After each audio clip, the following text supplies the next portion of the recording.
American Reveille, episode 180. How are you doing? We are back. This has been a crazy couple of weeks. Don't ask. Life sometimes comes out of left field, hits you hard, but that's another story for another day and another time. But I promise you, I was working on very, very, very important stuff. I want to welcome you back to the show. We've got an awesome show today, and I'm letting you know it's going to be 18 plus. If you've got little kids, if you don't like cussing, if you don't like hearing some vulgar language, I apologize, but we have to expand into a couple different realms today that are going to get into vulgarity, and it's just going to happen. It is what it is, and I'm sorry, but I've done some surveying. I've looked at the data, and there are very, very, very few of you that care about that compared to the larger mass audience of young folks as well that are listening, along with the more mature audience that really want to hear that edgy, true content. And I have to be honest with you. I have to be me. I can't pretend anymore. I can't sit here and keep my voice down, keep silent, remain restrained. I can't keep these handcuffs on. I can't keep these shackles on. I have to be myself. I have to be myself. And sorry to say, well, maybe sorry, not sorry, I'm a little more loud than people realize. But I'm going to tell you this. I need a couple more minutes to prepare for the show. I've got the paperwork right here that we're going to go through. We're going to talk about all kinds of stuff today to make the point that the Democrats are running scared. The Democrat elite is shaking in their boots. You see, it may seem like they have their foot on our throats, but behind the scenes, big things are going down. You got the Ghislaine Maxwell trial going on. You have people falling all over, CEOs resigning. The Dems are breaking. Hillary Clinton is terrified. Hillary Clinton is terrified. You've got the Cuomos going down. You've got all kinds of people. You've got sexual predators, child molesters working at CNN, Chris Wallace jumping ship to CNN. You've got this entire culture going on, this culture brainwashing our children to hate everything conservative and love Sodom and Gomorrah, love the fall from grace. The meaning of life isn't to be perfect, but it's to strive for perfection, folks. And we all go through things. We all have our own kinks. We all have our own demons, right? But they are normalizing it. They are saying that sin is in, it's good to be bad. And that isn't the case. We all are capable of good and evil, but striving for good, that is what it's all about. But it goes even beyond that. It goes even beyond that.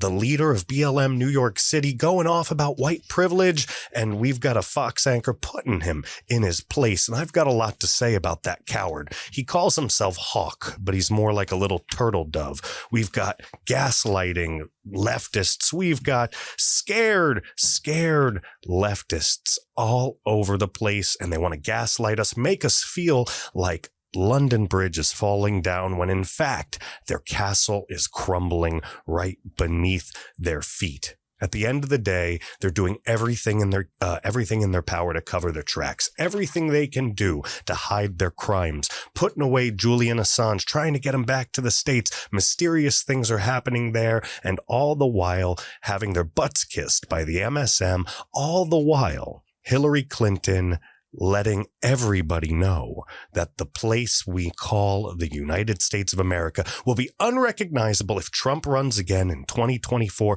and it will be unrecognizable to you and your kind. Which brings me to the point, and the point that I try to make on most of the shows, and the point that I'm going to make today. The point is that the Democrats, the left, their core values are different. The things they've brainwashed our children to believe, they're different. The soul of this country, the blood that runs through our veins, does not run through theirs. And if it does, it's been poisoned by the virus, the pandemic of cowardice known as wokeism.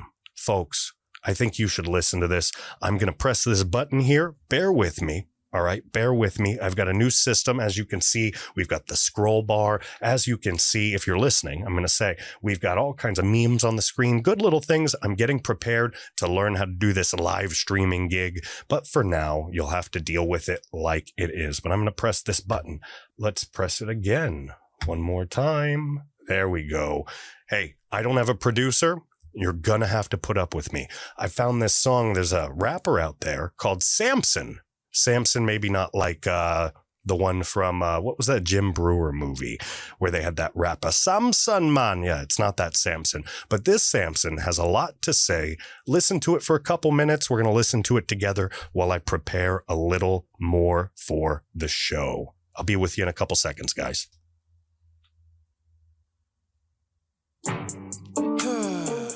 I love high gas prices.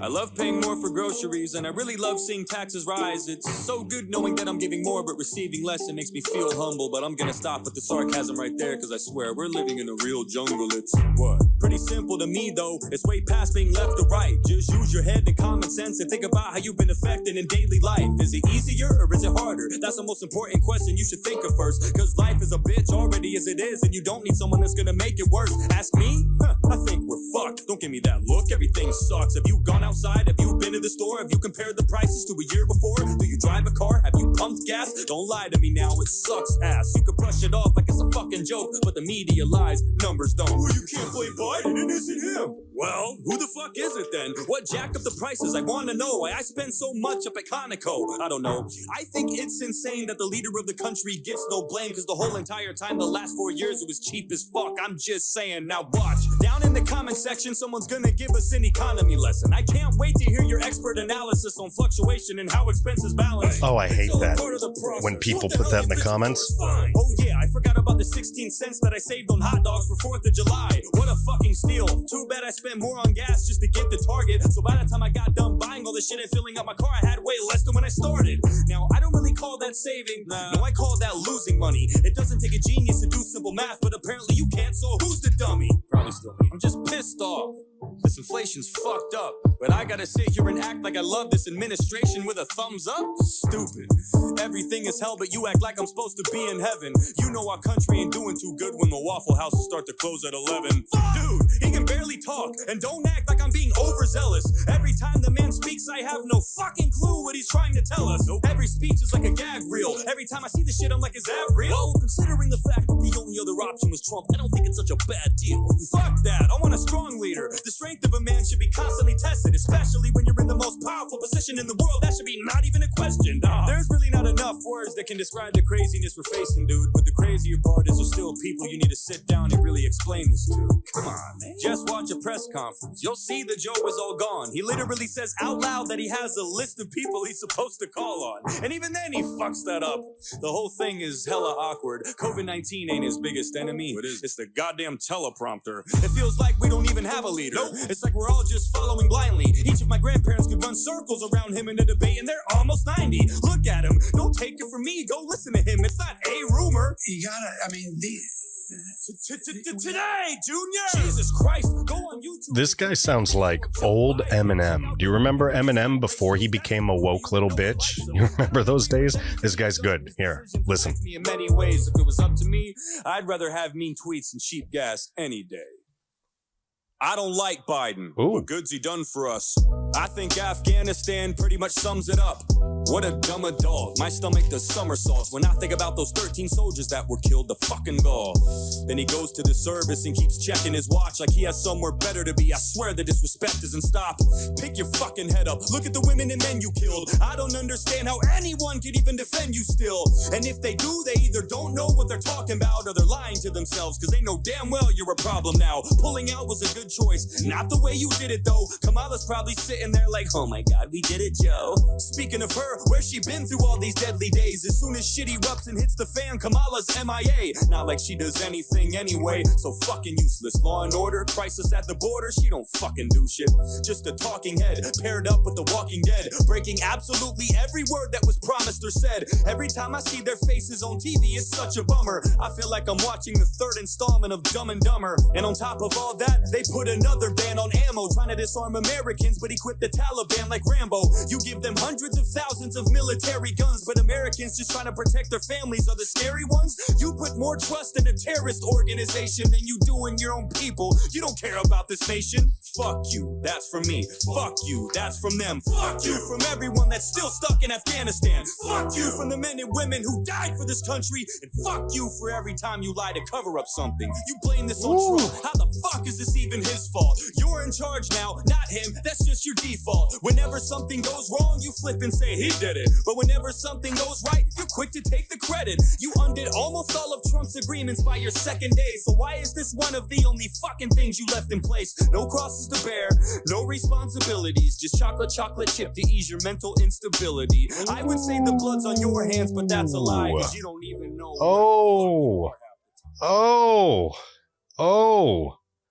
Oh my gosh. Oh my gosh, folks. That is Samson, Samson.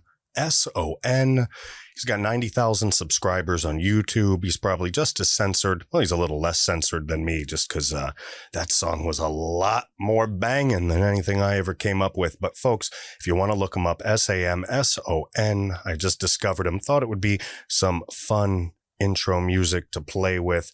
I'm just going to switch this view over here so we can get into the show a little bit. Take a breath, do our thing. How's everybody doing? How are you doing today? I've had a long weekend. You ever have one of those days and a series of days, a series of weeks, a series of months even, where it just feels like you can't get anything done? You push, you got so much going on beside work. You've got maybe some legal stuff going on. Maybe on top of that, some family stuff going on. Maybe on top of that, the pressure of the world is happening. Maybe on top of that, something's going on in your city or your town. Maybe you're living in a blue state. Maybe you have a constant state of paranoia because there's so much violence and crime going on. Maybe, just maybe, you've had enough. I've had enough too. And man, sometimes it weighs on you. It catches up. So I've been trying to de-stress as best as I can, but it is not easy. It's not easy at all, especially with the amount of work that I do, trying to get the show going good, trying to make sure that the website stays updated. We've got new writers. We've got new releases all the time. Just watch the scroll bar at the bottom of the screen. You'll see where to go. Bookmark www.americanreveille.com and join the underground movement today. Give me a second. I got to take a sip of this purple stuff. For all those listening, I'm drinking some purple stuff.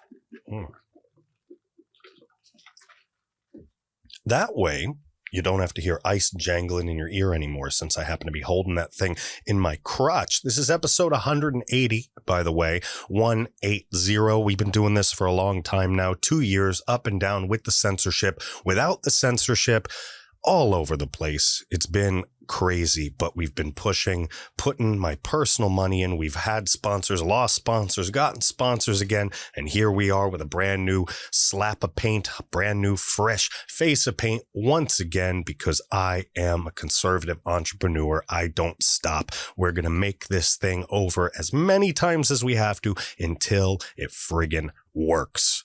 I am going to keep bringing you the same quality data, the same quality evidence, the same quality entertainment, but it's going to come to you how it comes to you. All right. It's going to come to you in this new method, this new form. It's going to be pretty similar to the old, just a little new shiny object floating around for you to grab. Anyway, this episode is going to be all about the Democrats, all about their elites, all about this global force for left-wing evil that's right now terrified, right now shaking in their boots, right now absolutely afraid.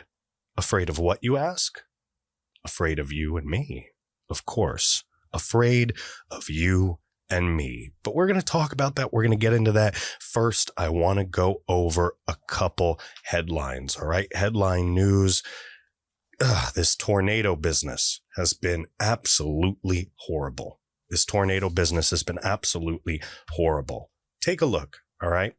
Right here on the screen, I'm looking at these live updates going on. Biden approved the Kentucky disaster declaration. As you guys know, they had dozens of tornadoes go through Kentucky, go through other Midwestern states. I think even Illinois got hit with it. There was one tornado that was gigantic and it went 200 miles An Amazon factory collapsed. I believe a candle factory collapsed. What was it? A Mayfair factory. Hopefully I'm saying that right. That collapsed. Dozens and dozens and dozens, 50, 60, 70 people dead. There's 8 factory workers dead, 8 more missing from the Mayfield consumer products plant. They were in the middle of the holiday rush. Just absolutely horrible. I'm sure all of you by now have seen the devastation, have seen the entire towns that are completely leveled. I actually saw a video. It was like straight out of a horror movie. Like it was like Stranger Things. Did you ever see that show Stranger Things on Netflix before we realized that Netflix sucked and they were full of woke crazy people? That show Stranger Things. And one of the seasons, there was that big creature in the sky, and it was like you couldn't see anything. The sky was pitch black, and then the lightning flashed, and there was the creature. That's what it felt like when I saw this video. It literally was a town. It was on one of the cams that are mounted like way up high, one of the traffic cams. It was a town, the lights were on, and then lightning flashed, and you could see the tornado in the background, and it was like the size of the entire friggin' town. It was terrifying. And then the lightning crashed, it dissipated, and the town was just lit. You couldn't see the tornado, and then the power went out, and then the lightning flashed again, and the tornado was even closer, and then everything went dark. It was straight out of a horror movie. Straight out of a horror movie. They're finding bodies all over the place. I think it's 70, 80 dead so far. It's been an absolute horror show. FEMA's in life-saving, sustaining mode. They're combing for survivors. That was from 9 hours ago. They even found family photos from some people 150 miles away. Absolutely devastating, terrifying. It's more than 70 people dead. 100 plus people, I believe, are missing. The worst tornado incident in the history of Kentucky. And you know what was disgusting about this whole thing? The most disgusting thing about that was that Biden used it to push his climate agenda. That's what he did. He pushed his climate agenda. It was absolutely disgusting. I saw him do it. He came out there and mumbled some crap about how it's the climate change. All kinds of people mentioned the climate change. Why? Why do they have to take away from the death and destruction? Why do they have to take away from the suffering of families to take advantage and push it for political purposes? All right. Make no mistake. The climate does change. It has been changing. There's all kinds of people. There's some people that believe a pole shift is coming. There are some people that believe pole shifts never happen. There are some people that believe we're causing the damage, that the earth gets hot and cold in cycles. But all they want to do is use it for political purposes, which is why they're bringing it up after this devastating thing. What we should be doing, we should be praying. We should be praying for those families. We should be reaching out with our hearts and saying, we're here for you. If you need anything, we're here to help. And we should be allowing them to mourn, grieve, and go through the rubble. You want to talk about your climate stuff? Wait a couple months. Be courteous. All right. But the left, they're not capable of that. They don't know what courtesy is. They don't know. They have a policy of open borders. All right. Because they say that the immigrants are fleeing. They're fleeing from the climate crisis. And you know their stance on crime. You know their stance on everything. They don't care about you. They don't care about me. They don't care about us. All they want is power. All they want is to win. All they want is to make sure Donald Trump never comes back, to make sure everybody can get an abortion until the kid is 6 years old. They want to make sure that all of your kids belong to every alphabet letter of the LGBT community. And they want to make sure that you're a nice little subservient bitch to the U.S. government. That is what they want, because that is how they'll stay in power forever. That is the socialist mindset, the Marxist mindset. And that is what we're up against. That is what we're up against. The climate is pushing the immigrants into the United States, and we have to let them in. Oh, the climate's going to take them out. And it's okay if they murder our citizens. It's okay if they even smuggle people in and the illegals run over folks with their vehicles. Because another headline that came up is Texas. We've got a Texas mother and daughter killed as a human smuggler crashes into them while evading law enforcement near the border. So they are running from the cops at the border. All right. They're running from the cops at the border, and they've got a whole car full of what? They've got a whole car full of illegal immigrants, 6, I believe, to be exact. The alleged smuggler ran a stop sign while fleeing from police. They T-boned the victim's vehicle. They had 6 illegal immigrants in the vehicle. They're all in custody, but the mother and the daughter, they are dead. The mother was 59 years old. The daughter, 22 years old. American citizens which don't matter anymore because illegal immigrants are more important than us. It says one of the immigrants flew through the windshield upon impact but survived. They're all in custody. One flew through the windshield. It reminds me of the movie Constantine. Do you remember Constantine with John Wick in it? What's his name? Keanu Reeves. Constantine,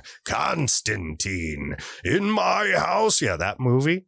Remember when, Memnoch or whatever, the son of the devil, takes over that illegal immigrant? Well, because that guy broke into the U.S., right? So that Mexican that was possessed by the devil in Constantine, or the devil's son, that broke into the United States through the southern border, technically he's an illegal immigrant in the movie, so I can say that. So the illegal Mexican that came through the border, that was actually the devil's son. Maybe, I don't know. This reminds me of that. I just don't understand how you fly through a windshield when you're in a car crash that murders 2 people and you're absolutely fine. I don't know if he's absolutely fine, but apparently he's in custody. I don't know. It says last week, the Biden administration said it would reinstate Trump's controversial migrant protection protocols, also known as the Remain in Mexico policy, which keeps migrants on the other side of the border while they await hearings. But folks, no one's talking about one part of that. And I want you to think about this real quick. I want you to use your noggin and think about this. Biden backed out of those deals. Biden backed out of helping the president of Mexico. You see, the president of Mexico, this is what nobody's saying, has to accept those migrants. And I haven't heard anything about the president of Mexico giving a crap about what Joe Biden wants, especially after how he's been treated. I mean, remember Kamala even went down to Guatemala months and months ago to talk to the Guatemalan president to fix the border crisis. The Guatemalan president was on the news the other day saying he never, ever even heard from her since. Nobody cares. Nobody's coming to save us. It's you. It's me. It's our families, our friends, our communities. They are under siege and nobody is coming to save us. Nobody's coming. So start depending on yourself. That is all I have to say about that. And meanwhile, we're right. We're always right. We're right about everything. Look at this. You got Fauci coming on saying Americans may just have to deal with more COVID boosters. That's what he's saying. What did we say? What did we say when this first started? We said it's a virus. There's no such thing as a vaccine for a virus. Even if you're going to use mRNA and edit our genes, there's no such thing as a cure for a virus. They're like colonies. They live forever. You can not eradicate them. We don't have a way to do this inside the human body. So what is also a virus? Flu.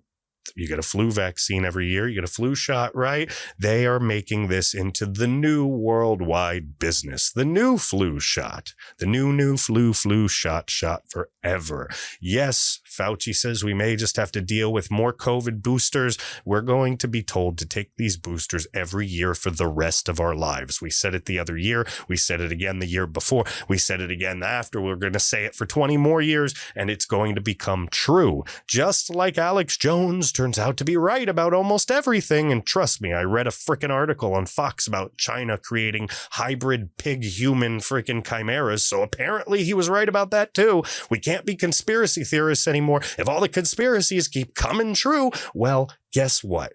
Dr. Fauci says you, my friend, and I must take our booster shot forever. I am not getting a booster. All right. My job can fire me. They can fire me over that. Listen, it's a crazy world out there. It's an absolute crazy world. But at least before we get rounded up into the new United States gulags and shot behind the chemical sheds for believing different things, at least we can take comfort in knowing we were right. But it's not going to matter anyway. It's not going to matter because the leftists live in their own delusions. They live in their own delusions, all right? The final headline I have for you is Tucker Carlson blasting that Mad Money guy, Jim Cramer. You remember Jim Cramer? Mad Money with Cramer. He was sitting there. He had a ticker, kind of like this ticker you see down below me, going left, going right. Stocks, telling you what to buy, telling you what to believe in, telling you to trust him and make financial investments based upon his expertise. Well, folks, apparently Jim Cramer says that we have the strongest economy he's ever seen. Are you high? Are you fucking high, Jim Cramer? Cramer, Mad Money, I know that. I'm going to tell you how to invest. Okay. All right. This is the best economy I've ever seen. Wow. I just filled up my car with like $70. All right. $70 I didn't have because all of the other prices of everything else went up. I'm spending like $1,000 more a month. What do you mean this is the best economy you've ever seen? Yeah, the best economy you've ever seen for rich asswipes like yourself that take advantage of me and you, the little guy. Yeah, Jim Cramer, out of his mind, says this is the best economy he's ever seen. He's either a puppet, a shill for the elite. He lives in a fantasy world and is truly the definition of privilege. Or he's both. I'm leaning towards both, plain and simple. He's out of his mind, just like the rest of the Democrat Party are out of their mind. They hate us, ladies and gentlemen. They hate us. I got to get another sip of this. Think about that for a second. While I'm taking a sip of this purple drink right here, think about how they hate us. Think about how you're treated by Democrats at work. Think about how they look at you, look down on you, how these arrogant people, whether they're BLM members, Antifa members, whether they're part of the Democrat elite, the leftist elite, the CNN lovers, the mask lovers, the vaccine lovers. And I'm all about respecting each other. I'm all about people making personal medical choices and getting vaccinated or wearing a mask, whatever they want to do. What I'm not about is them controlling my decisions, controlling my life, because I don't conform to the status quo. Throughout history, many, many times, people did not conform to the status quo. And what happened to all the sheep? They were led straight to the slaughter. Think about that for a second while I take a sip.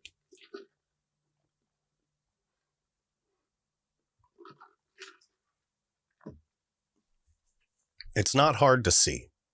It's not hard to see. It really isn't. The Democrats are the party of hate, at least according to polling. Now, they didn't poll older people. This is about the young people.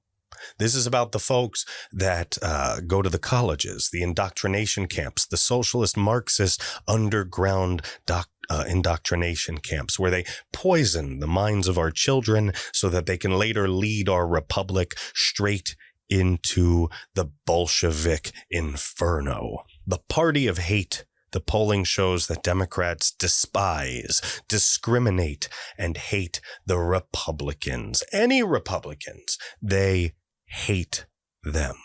They hate them. And the media, the companies that are selling things to young people, they cater to this hate. They make money off of this hate. Let me read this to you for a second. It says recent polling data shows that the Democrat Party is truly the party of hate, with a supermajority of Democrat college students admitting they dislike and even discriminate against their conservative-minded peers and fellow Americans. Figures compiled among college-aged Republicans show the opposite, with only tiny fractions of those young people saying the same. So the left wants to maim, murder, kill, hate, discriminate, rip apart, while the right is just trying to get by.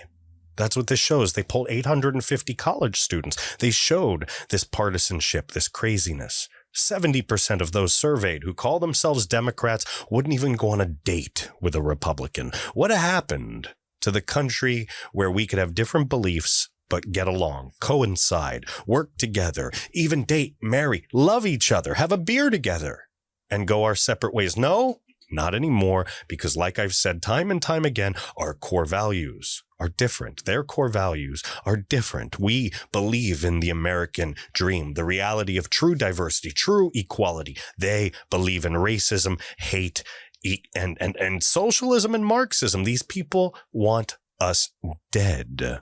Convert or die. Like Tim Cass said the other day, he mentioned the Borg, right? Resistance is futile. Join us or die. It says 41% of college Republicans say dating a Democrat would be a deal breaker. That's 30%, 29% if you want me to be exact, less than the Democrats, all right? 41% of self-described college Democrats would refuse to shop at or support a Republican-owned business. It's time that we actually stand up. It's time that we work together and actually boycott their businesses and stick to it, because they're not afraid to do it to us. All right. We have to be capable of doing these things. The control over our capabilities is what makes us honorable, what makes us men and women of strength, of virtue. All right. Knowing how to use restraint and do the right thing at the right time. That is what makes us honorable and ethical. All right. These folks are like a fire hose spraying their nonsense everywhere. We are controlled chaos. And in order to defeat chaos, you have to be capable of chaos. But that control, that is what will lead us to victory. That is what will lead us to victory. These Democrats, though, they hate us. It says the left has enjoyed a domineering grip on academia for generations. And in recent years, specifically since 2016's election of the 45th president of the United States, Donald Trump, the left-wing campus groups and the professors who support them have kicked their political efforts into overdrive, oftentimes expressing violent opposition to their conservative peers. Remember what happened on the Evergreen campus in Washington? Remember what has happened across this country at college campuses? Them running out conservative talkers, them torturing students, hurting students, coming after students that don't believe what they believe in. This Marxist movement is a virus, folks. It's an absolute virus, and it spreads through the student groups. It says these student groups, whose members frequently make up the foot soldiers of Antifa and Black Lives Matter, have rapidly expanded their presence on campuses around the country and appear to be well-funded, oftentimes advocating for the end of free speech and the expulsion of conservative students. You remember when they came after, what was that kid? Sandman. His name was Sandman, right? What was it? Alex Sandman? Chris, I should have written it down, but I didn't. But Sandman, they came after Sandman. They came after Rittenhouse. They come after everybody on our side. They come after them and try to expel them from the schools. Look, after Rittenhouse was declared not guilty, after he was freed, after he was vindicated in the eyes of the court, when the left then shouted in unison that our courts, our laws, our America needs to change because it doesn't fit with their core values. Ding, ding, ding, another red flag. When they brought all of that up, all right, what did they do? How petty were they? They called for the removal of Kyle Rittenhouse from Arizona State University, right from the roster. And they did it. They removed him after he was found not guilty. All right. These people, these leftist students are calling us terrorists while committing terrorist acts. Our children are being indoctrinated. They've been indoctrinated for years by academia. The mainstream media caught on. SNL has caught on. SNL advertises to this demographic. You ever try to watch Saturday Night Live and you don't get it? You don't find it funny? It's not because they want you to find it funny and you're just not. It's because you're not the demographic anymore. All right. You remember you found it funny years ago?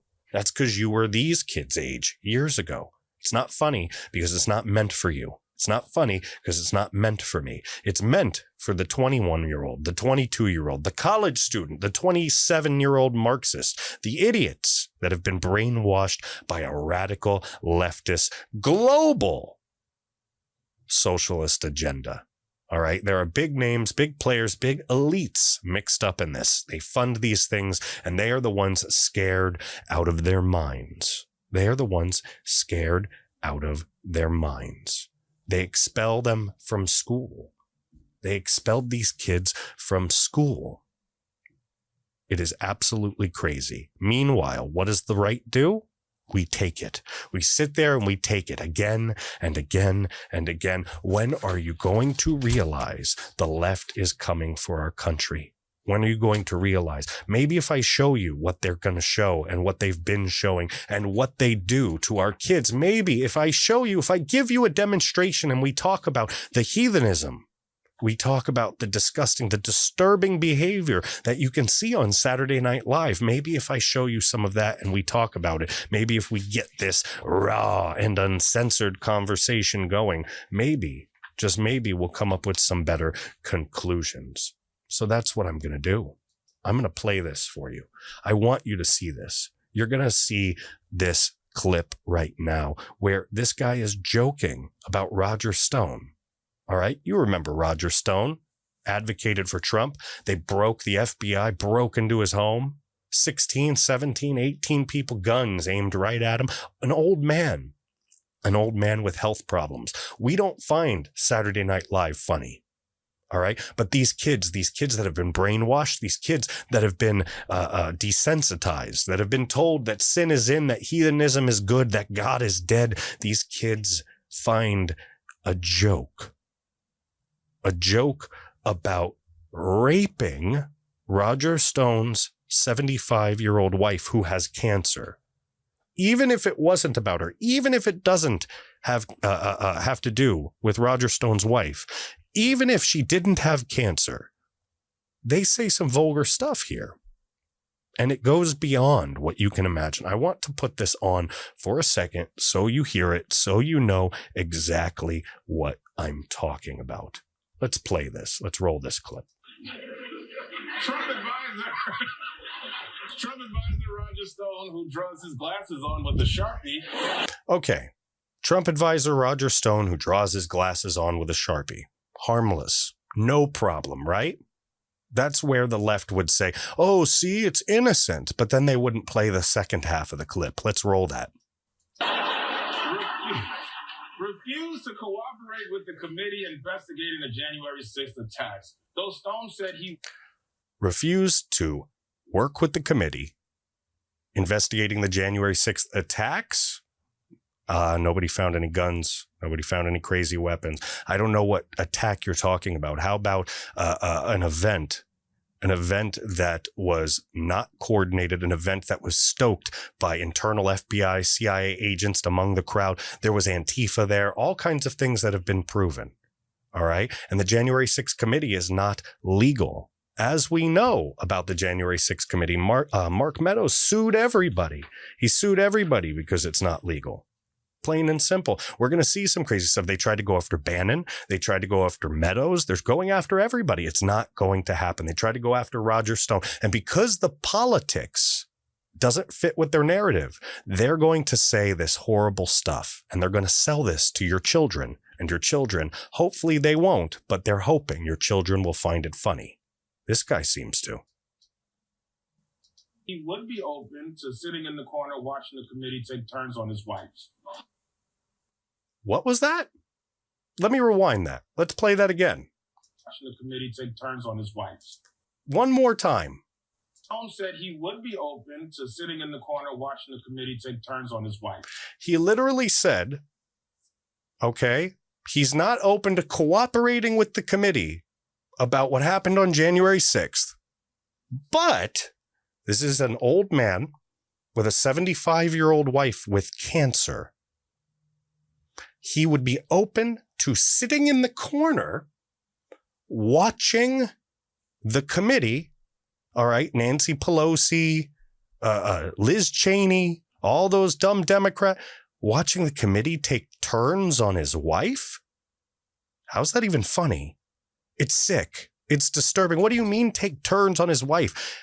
This is what we've talked about. What happens with wokeism, with leftism, with critical race theory, with the Democrat Party funded by the Democrat elite, funded by the Marxist elite, the global world order that's pushing this crap down people's throats and bringing it into our culture and cultures around the world. They want to destroy the family structure. Remember when BLM's website said that they were in favor of and actively working on destroying the nuclear family? When you destroy the nuclear family, when respecting people, respecting your elders, respecting the sanctity of love and marriage, when that goes out the window, when sin is in, when torture is right, when murder is right, when rape is okay, and it's okay because it's gaslighted so you get away with everything, when that's okay, then it's fine. It's just perfectly morally and culturally acceptable to mention running a train, all right, taking turns, raping by multiple men onto a 75-year-old woman's cancer-ridden body. All right, this is outright disgusting. And yet you don't hear a thing about it. Crickets. Crickets, ladies and gentlemen. You don't hear a thing about it.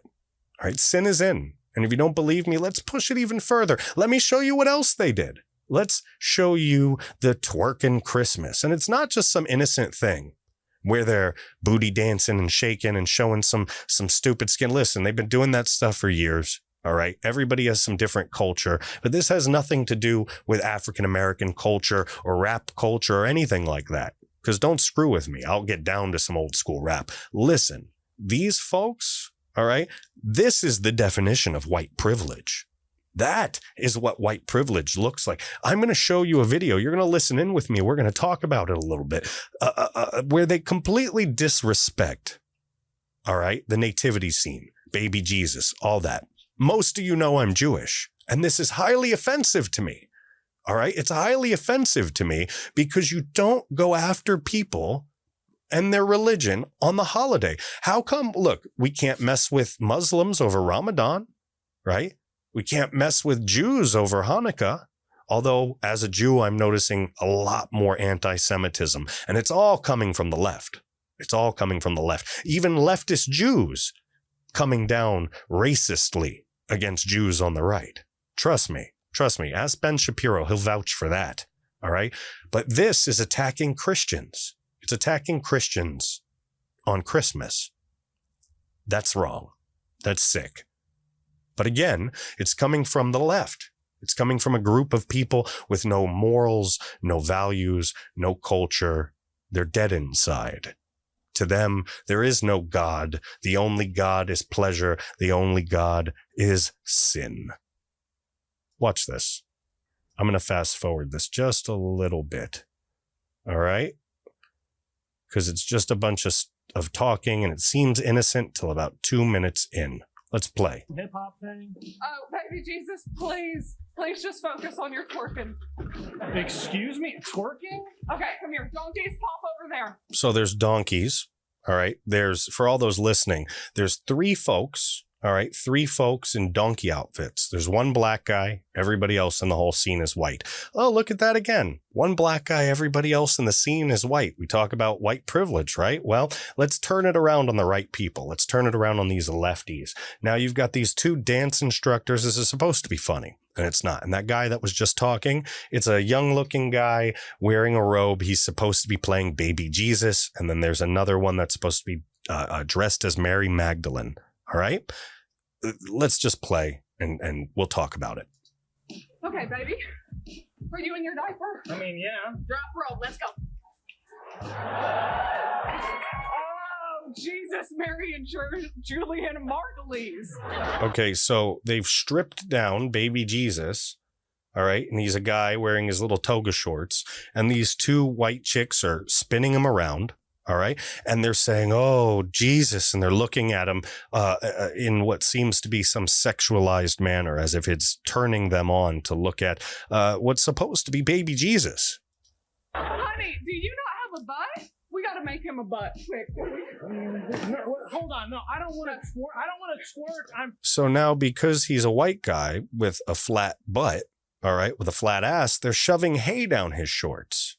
All right, because they're letting your children know that they shouldn't be happy with their ass the way it is. It should be nice, big, fat, and juicy. And don't get me wrong, nothing wrong with a nice, fat, juicy butt. I'm from South Florida, so we can talk about that on another podcast for a very 18 and up crowd. But that's another time and another day.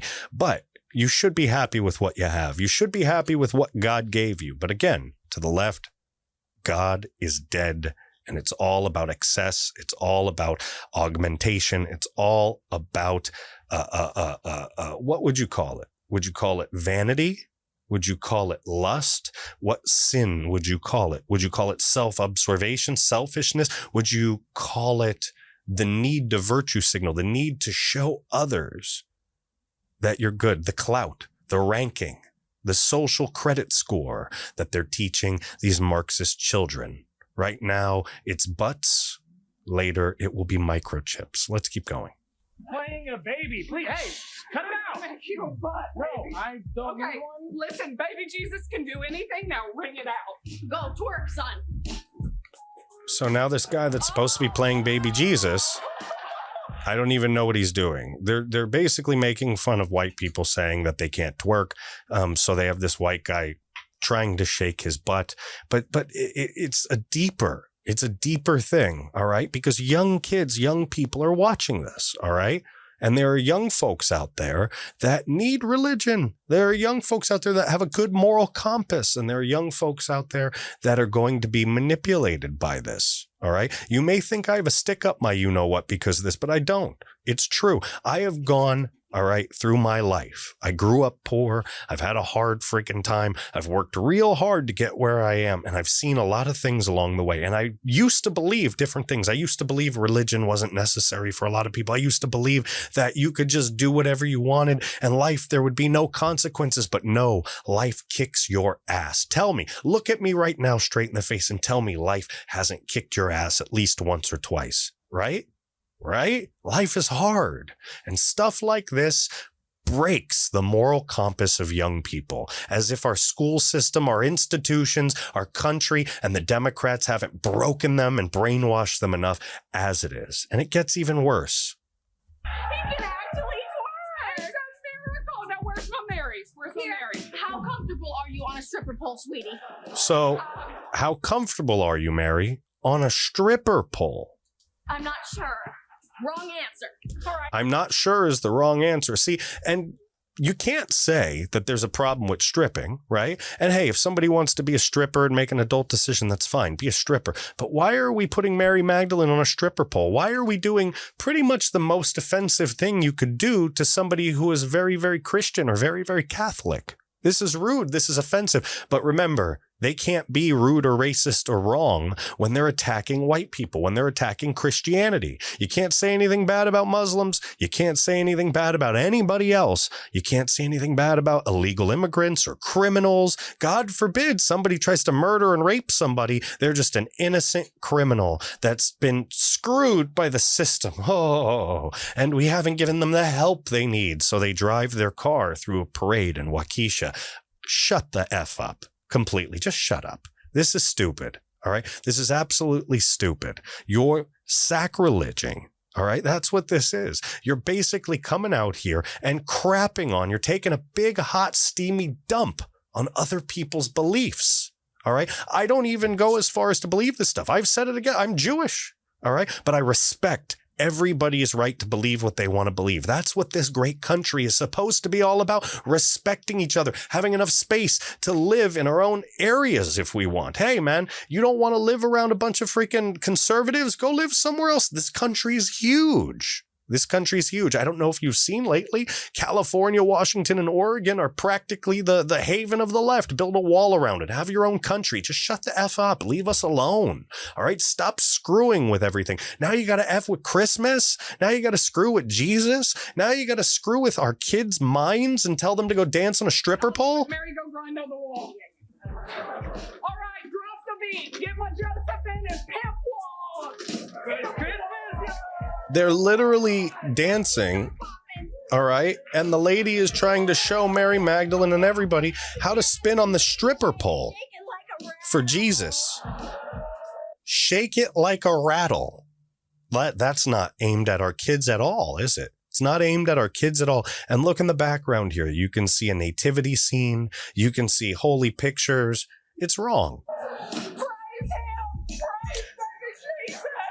This freaking idiot is spinning around a stripper pole decorated like a candy cane, shaking her you-know-what and grinding, screaming, praise baby Jesus, all right? Look, I was in the Navy. I'm a sailor. I'm not a saint. I've been to plenty of strip clubs in my time, all right? But there's a time and a place for everything. And stuff, all right, stuff's just got way too blurry. It's gotten way too blurry, all right? All right, there used to be a porn section in the back of the Blockbuster Video. Way back in the day, you go behind the curtain. You request to go back there, all right? There used to be a difference, all right, between a stripper, all right, and a mom. There used to be a difference between, let's say, a murderer, all right, and somebody executing their constitutional right of self-defense. There used to be a lot of these differences, but all the lines have become blurred. All the lines have become blurred, and everything is crazy now. Everything is sex, violence, drugs, excess. All right? And it's going to lead to devastation. Absolutely. Look, I'm not a Bible thumper. I'm not a holy roller. All right. I have my own connection with God. I do the best that I can, and I strive to be as good as I can, just like you, on a daily basis. But this isn't acceptable. That's not a funny joke. All right. When was the last time SNL was funny? All right. Comment down below. Let me know. Send me an email. Do what you can to reach out to me. I want to know. You tell me what the funniest SNL skit was when it was funny. All right, because this is nonsense. You shouldn't ever watch SNL. You shouldn't ever let your kids watch SNL. And we should all be writing letters and boycotting these companies, these shows, these institutions. All right. SNL, make no mistake, it's an institution. It's been around for decades and decades and decades. And we don't find it funny because it's not for us. It's from our brainwashed children. That's who it's for, our brainwashed children. And if your children aren't brainwashed like my children aren't brainwashed, kudos to you. Keep doing a hell of a job. But if you haven't been paying attention, they're shoving this down your sons and daughters' throats. They're shoving it down their throats. That's what it is. Plain and simple. All right. They're attacking us from all angles. They're attacking our children. They're attacking everybody. And we know they love children. We know they love children. You look at Biden sniffing the children. You look at all these elites. You look at Jeffrey Epstein, what he's going away for and his connection with the Clintons. Well, not what he's going away for. He already went away. But Ghislaine Maxwell, what she's going to be going away for. You see them coming after the elites for all of their sick, twisted, satanic pleasures. The Chris Cuomos, the Andrew Cuomos. All right. These predators. There's plenty of them. I could just go on and on and on and on. We could pull up the list from social media and just talk about all these blue checkmark leftists that are sick, twisted predators that support these, what are they called? MAPS, minor attracted persons. And speaking of minor attractive persons, who would you know? CNN producer raped a 9-year-old girl while her mother watched, solicited girls 9 to 16 for sex and for virtual sex training sessions. These are the people that CNN hires. Andrew Cuomo was on CNN all the time with his brother, Chris. You had the Tubin doing the little wanking off right there and getting his job right back. You got people leaving, people getting fired. Don Lemon not only reaching out to Juicy Smollett, the guy that's going to go to jail, hopefully, but we all know that the elites never punish themselves, so he'll probably get off. But you've got Don Lemon also embattled in a sexual assault or inappropriate touching, some sort of sexual dispute where he's going to end up possibly going down. CNN is on hellfire right now. CNN is falling apart. The left is falling apart. The Democrats are falling apart. They just gaslight us so much and control so much of big tech, the media, social media, and everything else. They want us to think the sky is falling. But the truth is that they are falling. They're falling. And it's only going to be a matter of time. It's only going to be a matter of time before people like John Griffin, all right, people like John Griffin bring everybody down. Because people like this, he's the true face of the Democrat Party. This guy, John Griffin, senior producer at CNN, raping 9-year-olds. That's the true face of the Democrat elite. John Griffin a senior producer for CNN, has been arrested and charged with using various social networking sites and apps to solicit girls as young as 9 for sex. I have a 2-year-old. I have a 5-year-old. How old's your kid? This guy was going after 9-year-olds for sex. All right? The senior producer who's bragged on LinkedIn about working shoulder to shoulder with fired and disgraced CNN anchor Chris Cuomo. He's now been charged with 3 counts for criminal activities involving 9 to 16-year-old girls. It is absolutely disgusting. Remember Jeffrey Epstein. Remember Ghislaine Maxwell. Remember Prince Andrew. Remember the huge list of people that were on Epstein's plane. Remember all of the elites that are brought down all around the world, these sex trafficking rings. Remember hundreds upon hundreds and hundreds of thousands of children go missing every year. Where do they go? The leftist elites are shaking in their boots. The law is coming for them. The Constitution will not have this. And as you see, the Constitution has been winning. Judges across the country ruling in favor of life, ruling in favor of the right, and putting leftists in their place. Meanwhile, while CNN hits an iceberg and starts sinking like the Titanic, ideologues and brainwashed Marxist shills jump ship and join the boat parade. All right? They're honored to join child molesters. They're honored to join people like Don Lemon, who inappropriately and sexually harass people, who sexually assault people, who spew lies, who spew sin. Chris Wallace is honored to join CNN. He's delighted to kiss the ass of Jeff Zucker. Plain and simple. Plain and simple. All right. Chris Wallace, he's going to be joining CNN as an anchor. And I'm not going to take this time from your life to spend 10 minutes, 20 minutes, 5 years on talking about this idiot. We all saw what he did during the debates. We all saw what he's done for years and years and years. He was never a Republican. So I say good riddance. He can go down with the toilet. All right. He can be flushed down the toilet. The unplungeable piece of shit that is CNN going straight down the drain. And please, thank you, Chris Wallace. Bye-bye. That's all I'm going to say about Chris Wallace.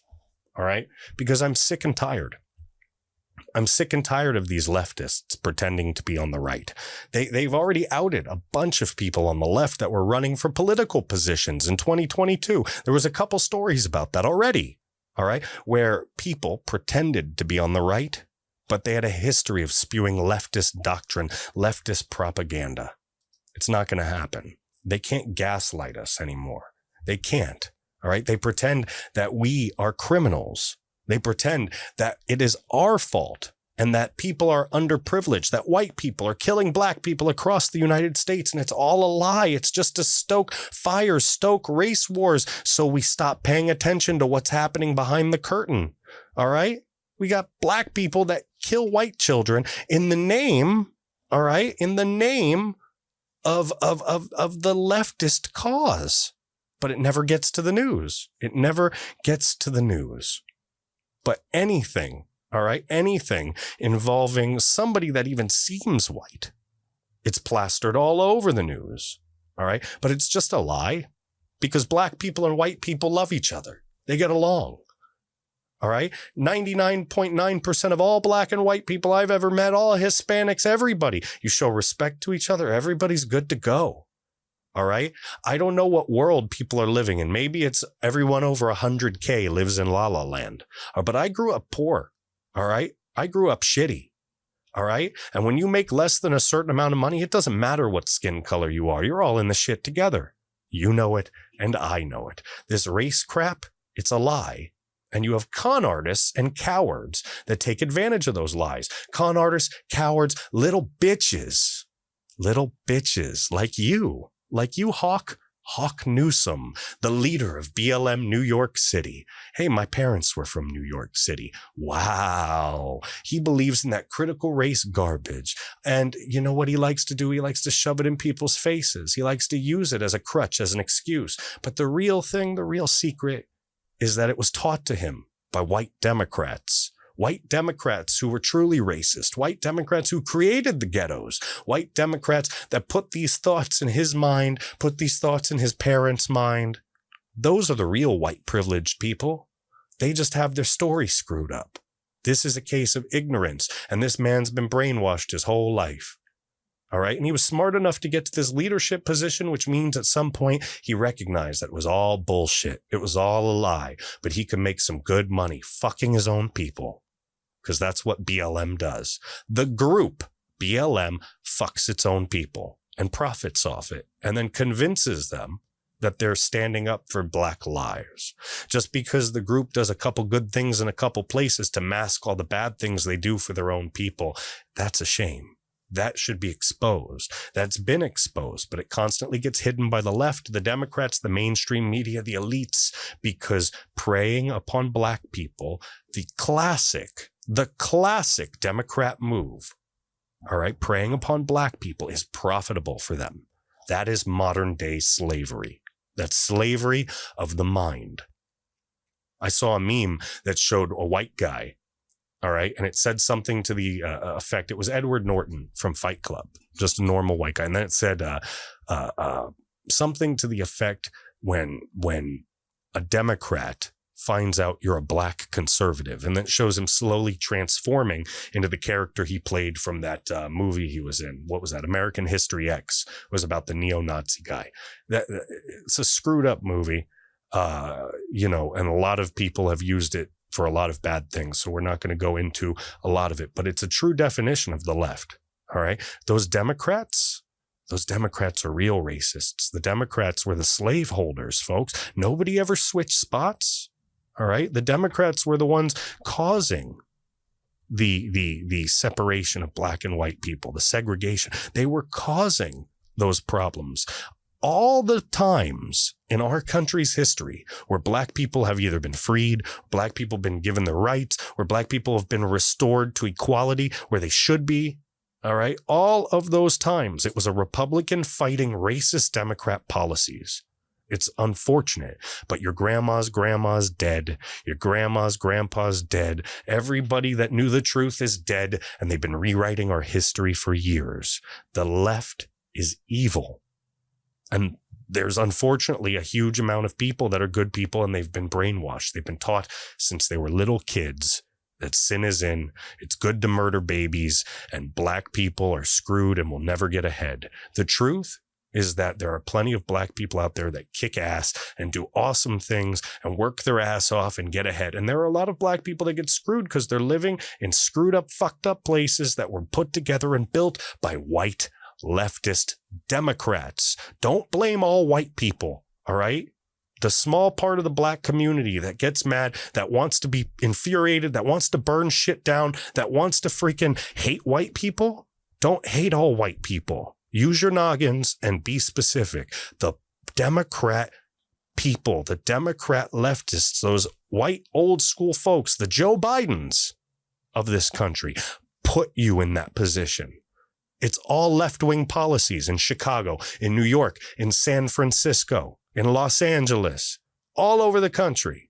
Left-wing Democrat policies fucked your family. They should be paying reparations if we want to talk reparations. They should be kissing your ass and giving you what you need. They should be coming up with better things, but instead they fucked you for years. Don't blame all of us. It's the lefties. Plain and simple. We are on your side. We want to see equality. We want to see all races, all minorities, everybody lifted up and given the same opportunities in this country. But it's never going to happen as long as Democrats keep their foot on your neck.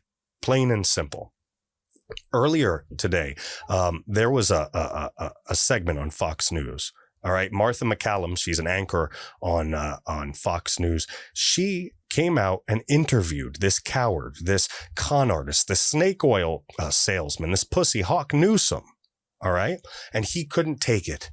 He couldn't take it. He was emasculated by her. He showed his true chauvinist colors, his true woman-hating colors. All right. He showed that he is a coward. He showed that he is a victim complex. He had to virtue signal to cover up for his own insecurities. His own insecurities. And if he hears this and he actually gets mad, that's the proof that he's insecure. If he feels a rage build up deep inside of him, and I'm talking straight to you, Hawk, if you feel that deep inside of you building up, if you feel that, my friend, is called insecurity. It makes you an incomplete man. And if you're wondering why you're incomplete, if you're wondering why something happened where you betrayed, left behind, things are hard for you and the people around you, it's not because of people like me. It's because of Democrats that fucked your shit up for generations and then gaslighted you to believe it was us. Their policies screw stuff up, plain and simple. All right. We can fix police. We can make things better.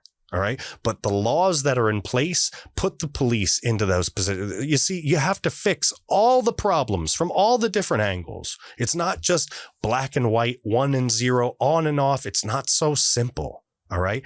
You don't know what you're talking about because you've been lied to, Hawk. You've been lied to. So wake up and join the Reveille or fuck off. All right. Let's watch this video. Let's watch McCallum absolutely school this guy. If I can find the video. There will be riots, there will be fire, and there will be bloodshed. I am not threatening anyone. I am just saying that as a natural response to aggressive oppression, people will react. So when he says that there will be riots, fire, bloodshed, what if a bunch of white people went out and just started burning down buildings and looting? Like, I'm Jewish. All right. I get attacked by Nazis on Gab all the time. There's a lot of great people on Gab too, but it's a free speech place. So there's a lot of shitty asshole Nazis on Gab, and they call me a kike. They call me a dirty Jew. They say all kinds of bad things about me that are very, very hurtful. So if a bunch of Jews went out and started burning buildings down, would that be considered a natural response? No. We'd all be in jail. This has nothing to do with a natural response. It's about tribalism coming from all angles. And this woke leftism, this BLM nonsense, it's tribalism. It's hate. It's racism. It's redistribution of wealth. It's not fair to be me, so give me everything you have. And if you don't, we're going to fuck everything up and burn it all down. We're not going to be held hostage. We don't negotiate with terrorists. And that's what BLM is. And that's what this man is. You, Hawk, you're a terrorist, a shitty, cowardly terrorist. Black Lives Matter of Greater New York co-founder Hawk Newsome last month after meeting with New York City Mayor-elect Eric Adams about his plan to crack down on crime by returning the plainclothes officer unit to New York City streets. It was disbanded in the summer of 2020. So Adams is a retired NYPD captain. And he reportedly fired back with this quote: "We are not going to surrender to those who are saying, quote, we're going to burn down New York, not my city." So remember, this is a Democrat mayor. All right. Remember, this is the guy taking over for Bill de Blasio, who's literally destroyed New York City. It is a crime-infested sewer now, run by delinquents and criminals. Everybody should be put in prison. All right. Hey, BLM people. All right. Why don't you actually do the right thing and fight for the reform of these different systems in the right way, work in a bipartisan manner? All right. But no, because you're not actually after change. All right. People like Hawk, they're Marxists. They're after the destruction of the system. Remember, take a look right there. The Biden administration isn't incompetent and they aren't economically illiterate. They're sabotaging what's left of our free market because the structure has to collapse to build back better. You can't have a socialist utopia without the complete destruction and collapse of New York. Put enough crime, death, and destruction in the streets, eventually the system will collapse. You are not smart, Hawk. You are not going to destroy the entire city. You're not actually helping. Just because, you do a little here and there doesn't mean you're actually seeing it from the big picture. You have been lied to by the left. You've been lied to by Democrats. Start putting your head together with smart people and start listening instead of talking, which is what you're going to see him do in this video. He said. Pete Hegseth is standing by with his response. But first, let me bring in Hawk Newsome to respond to that. Hawk, thank you very much for being here. When you listen to the words of Eric Adams. Look, this guy's wearing a shirt. First off, he looks exasperated to be talking to a white woman. Critical race theory is American history. That's what he says. No, you've been lied to. It's BS. All right. That is a white lie that's been sold to the race traders that are screwing you over. The black people that have pushed this movement, the Ibram Kendis, they're not smart people. All right. They're not smart people. All right. But they've lied to you. They're making money off people like you. Plain and simple. And I know we covered the meeting that you had with him not that long ago. What goes through your mind? What's your response to him on that? Well, the mayor is engaging in a political circus, and my parents didn't raise a clown. So they did. You are a clown. Political games with him. I'll say this. The mayor. When you come off the first part of your conversation and say, my parents didn't raise no clown, that is covering up. And trust me, I've taken Psychology 101. That is covering up an insecurity. All right. That has been you your whole life, walking around feeling like people looked down on you and thought you were stupid, thought you weren't intelligent. So you have to say it. My parents didn't raise no clown. They did, because you are stupid, because your ignorance has led you to be brainwashed by Marxists. And that makes you stupid. Here took a trip to Africa, which wasn't covered by the press. His appointees wasn't covered by the press. So he threw my name out there so he can get in the media. Look at what happened after we engaged in this back and forth. He threw my name out there so he could get his name in the media. You're propping yourself up for clout. You're saying, look how important I am. This mayor was nothing. What do you mean? He just won on a pro-police forum. He's more famous than you'll ever be. Nobody knows who you are. They only saw your face when you threatened to burn down New York. People know who you are because you're a terrorist. You're on the wanted list. That's why people know who you are. You don't like this guy because if you keep doing what you're doing when this guy's mayor, you're going to jail. Plain and simple. He was on Colbert. He was on Anderson Cooper. He was on Bill Maher. I made him famous, right? I made him famous, right? You need that validation? I made him famous, right? She didn't even agree. Look at the look on her face. Like, what the heck? This guy is literally a fraudster. He's a good talker, a silver-tongued snake oil salesman. You don't know me, though. I'm a Jew from South Florida with parents from New York. I can talk circles around you, son. Mr. Hawk, you look like an asshole. And if the mayor truly cared about what's best for the city, he would have talked about the things we agreed upon in that meeting. But he didn't want to discuss that, Martha. Well, he just wants this hype and this attention. He says he wants to bring this unit back. Listen to what he said. He said, I was elected, and this is what I ran on, and I'm going to follow through on that because that's what the people of New York City have asked me to do. Watch this. I said I was going to reinstitute an anti-gun unit in plain clothes. Voters voted on that. They're going to have their body cameras on every interaction. We're going to use precision policing to identify the gang members. We removed the precinct level plainclothes unit. That was a bad decision. So since that unit was... It was a bad decision. That unit was responsible for taking out gun violence, taking out gang violence, but they got rid of them. And what's happened? Murders have skyrocketed. Disbanded. We've seen homicides almost double in New York City. So he's saying, I want a safe city. And a lot of New Yorkers respond to that really positively. They want a safe city. They want to be able to go out in the streets. They don't want people breaking the windows and stealing stuff. They want to see children be safe on the streets. What is wrong with anything that he just said there? Well, here's the problem. The man does not He tries to come off smart at first, but you'll see he gets unhinged. Here's the problem. have a plan. He's about to be the Yes, he does have a plan. He's going to put the anti-crime police unit back on the street. He doesn't have a plan. She literally just played a video talking about the plan. The topic is about this unit, this anti-crime unit, this plainclothes unit. But he's not focused on the picture. See, these Marxists, these BLM leaders, these Antifa folks, they can only talk rhetoric. They use the tendencies and the skill sets of transformational leadership, where you would talk inspirational, and they use big words and they pontificate, but it's all about BS, and it's made to screw with people with low IQs. It's made to brainwash folks that don't understand that they're being manipulated by the English language. So when she tried to focus on a topic, he's zoomed out and expanded. And she goes, wait, no. They do have a plan. He does have a plan. He's going to put this unit back. And this guy goes, wait, let me finish. No, see, this guy just wants a platform to spew hate and nonsense and brainwash people. And she's not letting him. She wants him to stay on target. And he, all right, doesn't like two things. One, he's being put in his place. He's being controlled through this because it's her show. And anybody on, white, black, purple, man, woman, they would have to be led because this is her show. Second, it's a white woman.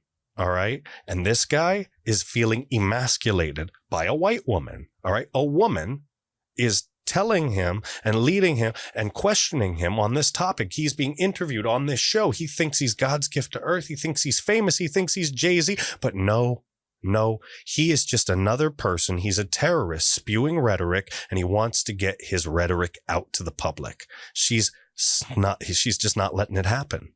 All right. She's stomping out his fire, and he doesn't like it one bit. Listen to this. Wait, can you listen? You listen? Are you going to yell at me? Are you going to let me make my point? You just talk. Don't do that. Right? Okay, don't do that. All right? Because I can interject and I can say, okay, you say he doesn't have a plan. Let me make a statement. Go ahead. It's not about let me make a statement. And he rolls his eyes like a bitch. Oh, man. Like a bitch. I wonder how many people have slapped him. Probably not many people have slapped this guy. All right. Not many people have given him the backhand. I'm not talking about me. I'm talking about just somebody on the streets, because anybody that's actually taken a whooping in life wouldn't be so disrespectful and talk to people like that. Whoever it was, I wouldn't talk to a middle-aged black woman the way he talks to a middle-aged white woman like that. I would show respect to a black woman. I would show respect to a black woman of any age. All right. I would show respect to any woman of any age, but he has no respect for that. He only has respect for his garbage, his nonsense, his mantra, his lies that he's spreading to convince more people to join his cause. But his cause is shit. And what did President Trump say? Everything woke turns to shit. Okay. I just let you go on about Africa and Anderson Cooper, who no one cares about. The things that he's saying, the things that he's saying, precision policing, focusing on gangs, these are all things that de Blasio said. Crime isn't just up in New York City. What do you mean? De Blasio got rid of all of those units. De Blasio made it basically a socialist hellhole and allowed criminals to run around, which is why murder is up. It's Democrat policies across the board. Chicago, Democrat policies, murder skyrocketing. San Francisco, Democrat policies, murder skyrocketing. Murder, rape, crime skyrocketing. Los Angeles, Democrat policies skyrocketing. Seattle, skyrocketing. Everything skyrocketing. Democrat hellholes. And this man is lying. It's up around the country. So what is he going to do that's New different York other City. than talk? He's had more time. I'm telling you, he wants to put that unit back on the street. I spoke with a New York City. What's he going to do? What power does he have? He hasn't even taken over yet. You're ignorant. De Blasio's still in there spreading his commie sauce. He wants to put the unit it's my back turn on now. the street, I spoke with a New York City detective who said to me back in June of 2020. Let's take turns here, okay? I let you answer. Let me ask you a new question, and then I'm going to let you respond, okay? I spoke with a New York City detective when that unit was disbanded. He said, so his actions are defensive. right? Because he's being put on the spot about things he knows nothing about. It's made to cover up his insecurity. It's very easy to read people, folks. It's very easy to read people. He's talking over her because he can't go back and forth, because if he allows that to happen, she's going to stump him and he's going to look like an even bigger idiot. So he has to keep talking until his time runs out so that he just looks like an obnoxious fool and doesn't look like a dumbass obnoxious fool. You mark my words.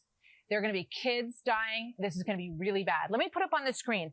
21 children have been killed in the streets of New York, mostly in gang violence. The purpose of this 21 children to put back on the street, this is his plan. You asked what his plan was to clean up illegal guns, violence, and hard drugs on the street. So I'm asking you, what is wrong with putting this unit back on the street if it keeps children of New York City and adults safer? Okay, there's this thing called the Constitution, and the Fourth Amendment protects us against illegal search and seizure. Right. Secondly, this unit has been responsible for the most high-profile deaths in the city. He isn't saying what he's going to do differently. For your journalistic integrity, just ask the right questions. So he's saying ask the right questions for your journalistic integrity. He's calling her an idiot, calling her out. He's basically saying that this unit goes around and murders people, but he's not mentioning what those people were doing when things happened. He's not mentioning what gang violence was happening. She's saying that innocent bystanders of the gang violence, 21 children, innocent babies, most likely from the black community, have all died because of gang violence. He is protecting the gangbangers. He's not protecting black people or the black community. He's not protecting good black families that want to raise their kids and raise them in safe neighborhoods. He's not protecting good white families, black families, Hispanic families, any families. He's protecting his own ass, and he's placating the gangs. He's placating the violence. He's sucking the teat of the Democrat Party, who is taking their orders from the global left-wing elite. Plain and simple, this poor, poor man. I will pray for you, Hawk. I will pray for you. I will. I hope your soul is saved. I hope you see something different. I hope you find a new perspective. I hope the Lord comes down and blesses you with foresight tonight while you're sleeping, because you are fucking your own people. All right. These policies, this critical race shit, all of this, it's all made up socialist nonsense pushed down on you by white left-wing Democrats. The truth is that if we find a way to meet in the middle, all right, we make things safer and we make things a little better and we sweeten the deal for everybody a little bit. All right, we'll all want to work together. We'll all make things better.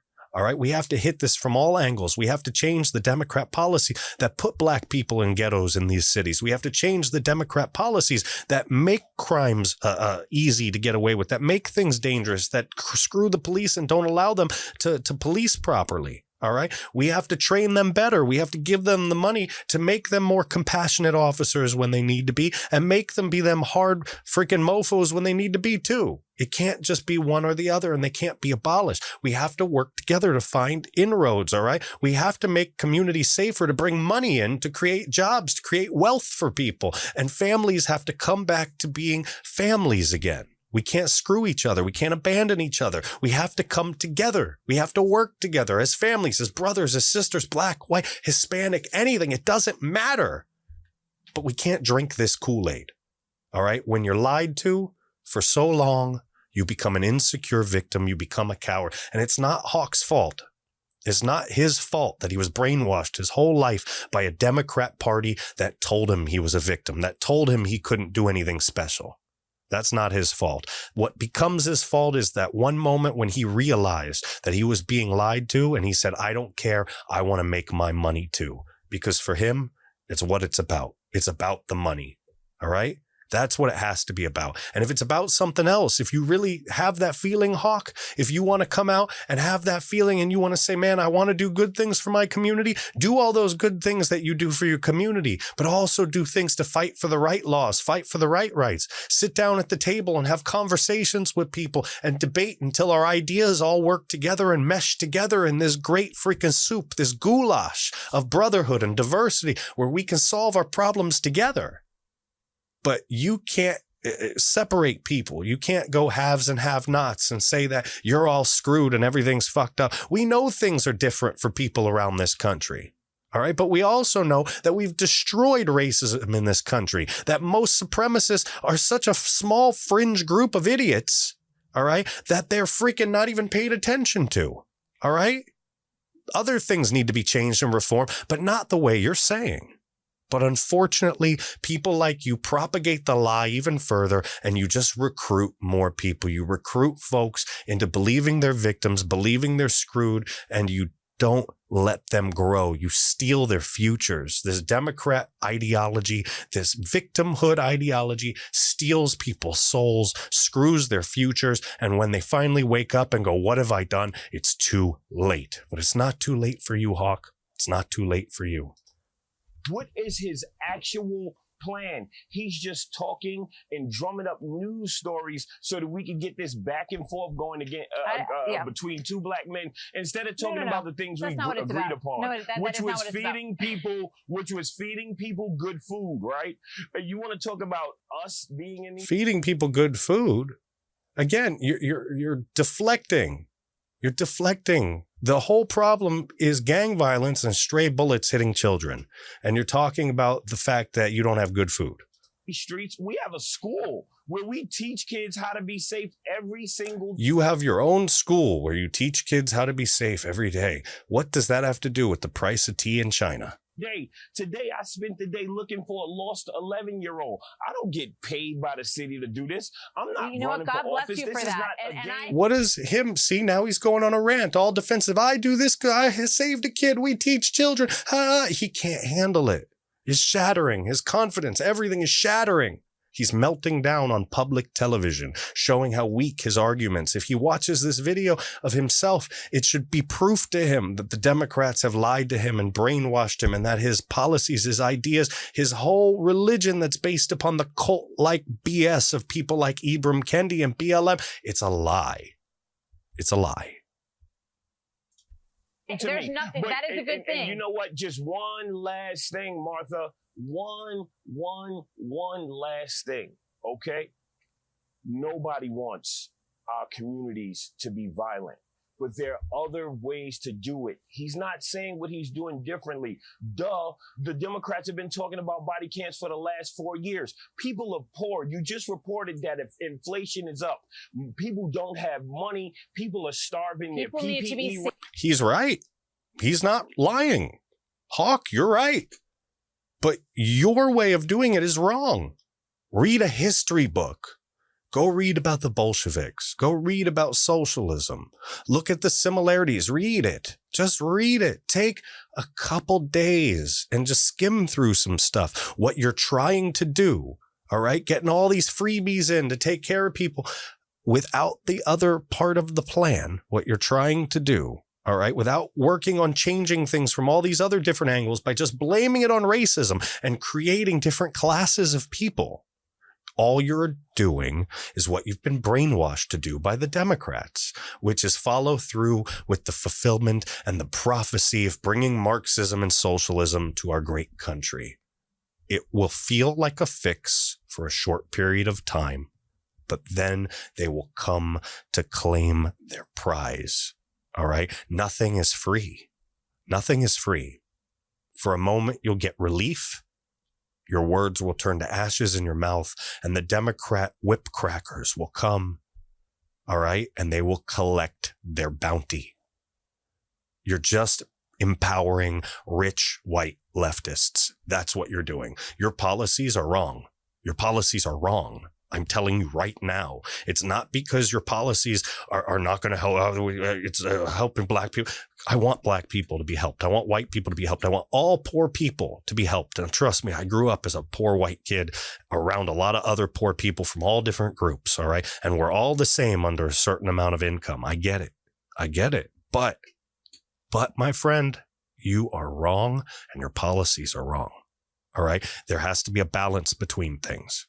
There has to be a balance between things to restore our communities, restore our neighborhoods, and restore our families. All right. You are right. People, all right, have been screwed. There are a lot of people ignorant and in shitty conditions. Blame the right people. You want to blame some white people? That's fine. Blame the right white people. All right. Blame the leftists. Blame the Democrats. Don't blame us. Don't blame people that want to see everybody uplifted, because we do. All right.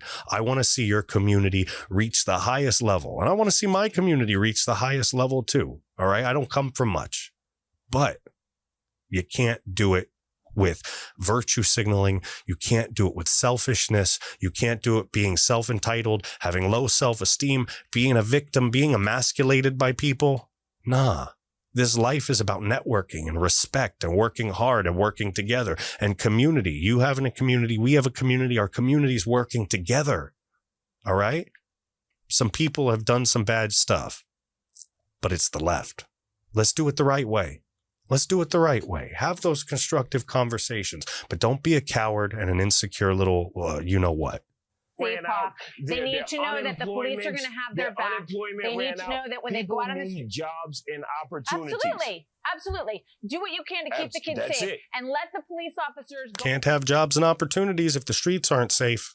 Go out and keep those same kids safe, because they're dying at the hands of gangs who are doing. See, you don't know what it's like. You don't know what it's like to be pulled. See, and then he pulls out the card, pulls out the racism card. You don't know what it's like. And thrown up against walls. No, I don't. I will. I see that too. Riding in a car with your friends as a college student. And I'm sorry that happened to you. I really am. But the fact of the I didn't even get to go to college, bro. matter is, I had to go much later. From a place of white privilege, where White privilege. See, you come from a place of white privilege. White privilege is a myth. The only people with white privilege are rich leftists. That's who has white privilege. Rich white Democrats that have been rich white Democrats for generations and want to see your people and my people put into chains for their own profit. Those are the people with any type of privilege. Celebrities like The Rock, who praises Joe Biden, who wants to destroy this country. Celebrities like Alec Baldwin, crying on television, fake crying to violins. That's white privilege. Celebrities, rich leftists, that's privilege, brother. You don't know what privilege is. You have no idea what these hands have gone through to get where I've gotten in my life. And it's probably not much further ahead or behind you, my friend. All right. And that is from hard work. It takes many shovels, many calluses, many bloody hands to claw our ways out of poverty and out of garbage. And maybe it should be a little bit easier. But this thing that you're displaying, dude, this stuff that you're showing, this cowardice you're showing, it doesn't make you look strong. You look weak. And that doesn't get a movement going. That doesn't draw attention.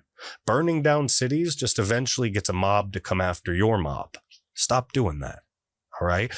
Actually being a man, being strong, taking action in a responsible political way, trying to be bipartisan, seeing both sides of the issue, working hard with people to come together and find solutions that'll better your community for a long time, not just for a short time. Give us money. Let's do socialist stuff. No. It'll be good for a few months, and then the left will come a-calling. They'll want their cut. They'll burn you to the ground, just like they burn us to the ground, just like they burn everybody to the ground. Get it right. Know who's on your side. All right. Because the right is more on the side of the black community than the left ever will be and ever was. They put you in chains. We freed the freaking slaves. The Republicans freed the friggin' slaves. They didn't want slavery. They didn't want any of this. All right. They fought and died to free the slaves. And we've come for hundreds of years, fought for equality. You guys fought. Martin Luther King fought for equality.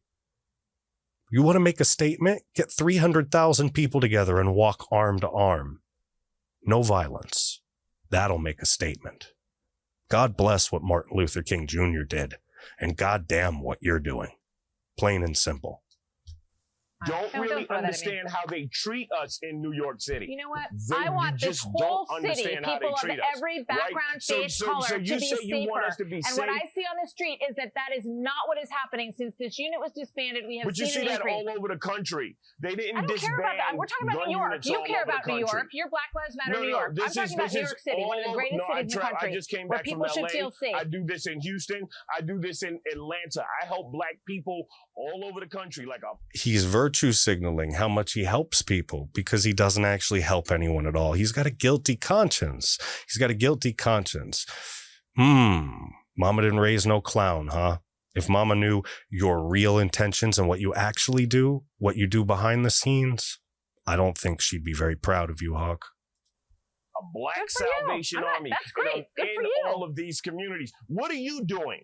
I found a lost kid today. What are you doing to help the greater good? You know what I just said when you said that? Look, he feels attacked. Look, what are you doing? I found a lost kid today. What are you doing? Wow, you needed somebody to pat you on the back for that? I won't ever tell you who I've helped, what I've donated to, because it's for me and it's for them. You need to tell the world because you have a desire and a need to feel special. Somebody's got to praise you. Somebody's got to kiss your ass and tell you that you're special. It's soft, it's shiny, and you'll never, ever, ever, ever be the bad guy. But people like you who hurt their own race, who hurt their own people and lie to them straight to their face and tell them that they actually care, that you actually care about Black lives. You don't care about Black lives. The only life you care about, Hawk, is your own.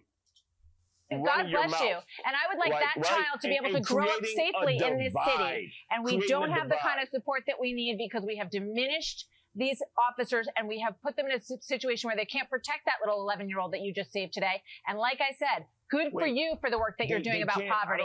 But you have to have. He doesn't understand because he can't comprehend it. Even in cities where the police precincts weren't defunded, crime is up. How do you explain that? Democrat policies. You don't have to defund the police to change the laws. You don't. Crime is up across the country. Okay, you say they defund the police, and no, it is absolutely true. Well, there's a number of factors with that, but when you look at the big increases in homicides across this country, what you're seeing is that the places where police have been diminished in their ability to... What are they? When my wife has lost an argument, all right, and I'm trying to explain something, she cuts me off and goes, what are they? That's just a tactic. All right. I'm not saying anything bad about my wife. I love my wife. Everybody's got their thing, but that's one of my wife's things, right? That's from somebody that might have a hard time admitting certain things. I have a hard time admitting certain things, and Hawk has a hard time admitting certain things. Hawk has a hard time admitting when he's wrong. He's wrong. Look at him. Look at his face. He looks nervous. He looks sweaty. He can't believe that he wasn't catered to. He's used to people listening to him, praising him, telling him that he's special, giving him a trophy for things he's never even done or accomplished. And here, some middle-aged white woman schools him. That's totally emasculating. He must feel like he's got the tiniest set of balls and pecker on the entire planet, and that makes him feel shitty inside. And so what does he do? He's got to lash out so he can feel better. That's a child. That's not a man. That's a child. But, you know, they praise this stuff. The Democrats praise this sort of thing. They think that it's great. They think that it's good. This is what they want.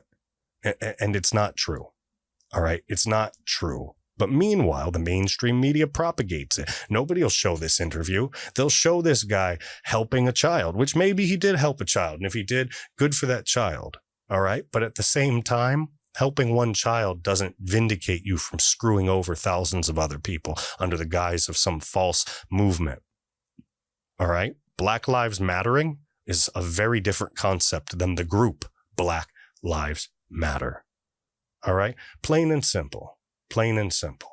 But this is all a distraction. It's all a distraction. While you're not seeing this, and you're seeing BLM and people like that being put on a pedestal, being told how wonderful and how great they are and how necessary they are for change. All of the people in a certain demographic are being sold that Joe Biden and all the other elites are fantastic. You've got Jimmy Fallon having Biden on the Tonight Show. And he tells him while crime is up in all these cities across the country, when crime is up everywhere, just like Hawk said, Biden's doing a fantastic job. In fact, he's bringing class back to the presidency. But it's all a distraction because there's real stuff going on behind the scenes. All right. The Democrats, like I've said this whole time, are running scared. They're running absolutely scared. All right. But in a second, we're going to talk about that. I'm going to be right back. I have been holding in the biggest pee for like the last hour and a half. I'm super duper sorry. You're going to have to wait a second. We'll edit it out. I'll be right back. All right, folks, I'm back. Sorry about that. But I don't know, talking about that Hawk guy, reading all that stuff, listening to all that stuff, it made me have to pee. Maybe it was that, or maybe it was the giant drink of purple stuff that I've been drinking for the last hour and a half. But whatever it was, I couldn't hold it anymore. I'm getting old. I have the bladder of a 9-year-old girl, apparently. Whatever. Deal with it. But the point that I was trying to make, the point that I was getting to, is while all this horrible stuff is going on, while they brainwash our kids, while BLM burns down cities across the country, while mass looters smash and grab everything, and people like Hawk get on the television there and tell you how life's not fair and how they should get more free stuff, we're being bombarded in the media by a mainstream organization, a big tech organization, an industrial complex of technology and insane communications that are transmitted and pumped into our phones, into our lives. Jimmy Fallon and everybody else kissing the ass of President Biden and all the elites. But why are they kissing so much ass lately? Is it because they deserve it? Is it because their asses smell like roses, peaches, and cream and champagne? No, their asses are just as stinky and nasty as yours and mine. Well, I just showered, so excuse me. But if you haven't, they're just as bad. If, in fact, I don't know if he even remembers to wipe at this point. But what they're doing is they're covering up for the elite. All right. They're trying to make you think everything is rosy while things are breaking behind the scene. All right. We talk about Ghislaine Maxwell behind the scene. We talk about these court cases across the country. We've talked about Roe v. Wade possibly being overturned in the next couple months. We talked about all of these things. But the big thing that happened the other day was Julian Assange. That's right. It was Julian Assange, Mr. WikiLeaks himself, the founder of WikiLeaks. All right. And before we do this, let me pop into this real quick. I want to talk about a couple things that Julian Assange revealed. All right. And why he's been in hiding, why he's been in London. All right. Why he was arrested there, why he's been fighting extradition to the United States. All right. He revealed the Army manual for Guantanamo prison. He revealed all of these things that were happening, these standard operating procedures, these torture mechanisms that were going on. All of the messages, the 9/11 papers, the videos of helicopters shooting down civilians. He practically helped reveal the fraud of our wars in Iraq and Afghanistan. All those documents.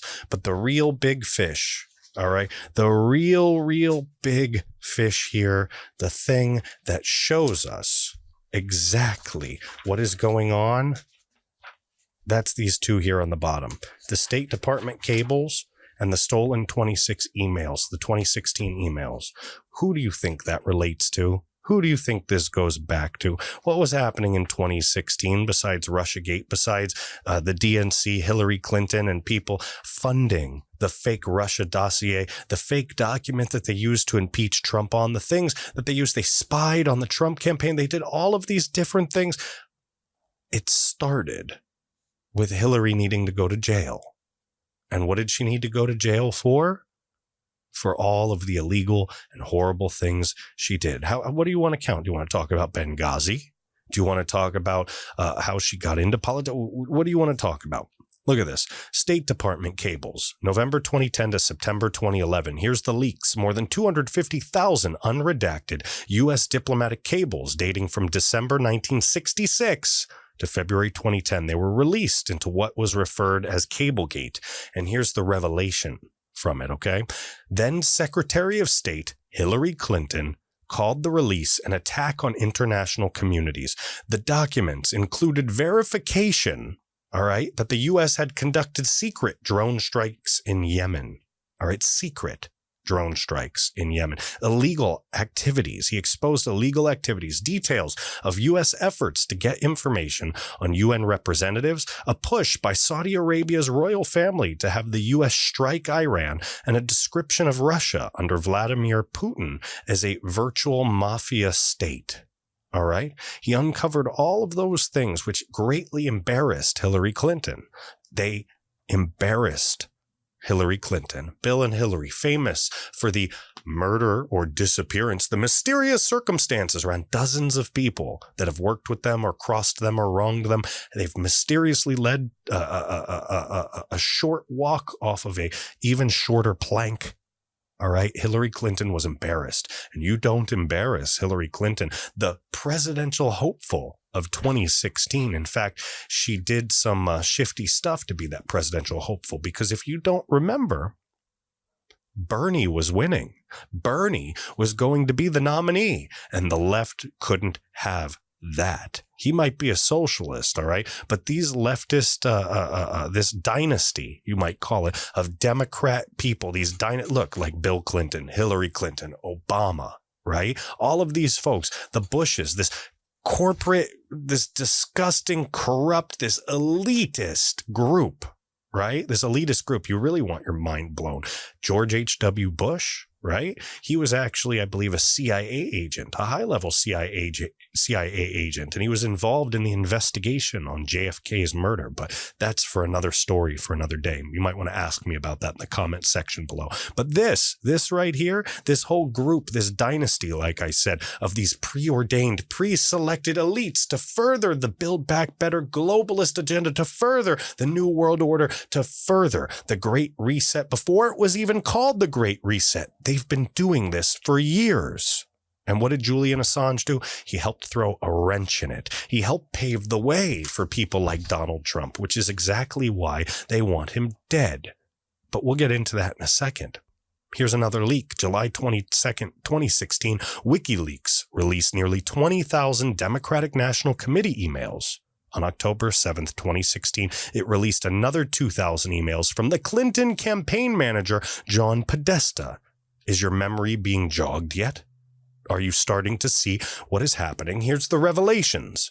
The emails, which U.S. intelligence later determined had been stolen by hackers working for the Russian government, appeared to show that the DNC had favored Clinton over her rival, Vermont Senator Bernie Sanders. And among the damaging information in Podesta's emails was the news that the DNC chairwoman, Donna Brazile, had given the Clinton campaign the debate questions in advance. Again, Hillary should be in jail.